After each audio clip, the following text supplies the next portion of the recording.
मित्रांनो, आपण समान संबंध हा टॉपिक बघत आहे। परीक्षेमध्ये या टॉपिकवरती खूप गणित येतात आणि टाइम पण खूप वेळ कमी असतो आपल्या परीक्षेमध्ये।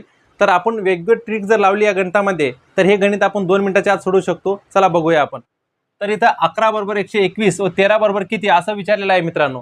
तर कधी पण गणित सोडवताना काय करायचं, गणित बघितल्यानंतर तुम्हाला ट्रिक लक्षात आली पाहिजे की इथं काय विचारलेलं आहे। 11 = 121 विचारलेलं आहे, तर 13 = किती, तर 11 = 121 म्हणजे 11 गुणिले 11 बराबर 121 म्हणजे 11चा वर्गमूळ विचारलेला आहे मित्रांनो इथं। तर 13चा तसाच येणार आहे सेम, 13 गुणिले 13, तर 13चा वर्गमूळ किती, 169। फक्त 2 मिनिटाच्या आत आपण मित्रांनो उत्तर काढू शकतो। याचं योग्य ट्रिक, असं गणित कधी जरी बघितलं तुम्ही तर डायरेक्ट ट्रिक तुमच्या लक्षात आली पाहिजे की वर्गमूळ आहे का गुणाकार आहे भागाकार, कसं तुमचे असं आपण योग्य ट्रिक जर वापरली ना मित्रांनो लगेच आपल्या लक्षात येतं। तर त्याच्यामुळे याचं उत्तर आहे 169, तर ऑप्शन मध्ये डी। तर अशा ट्रिकसाठी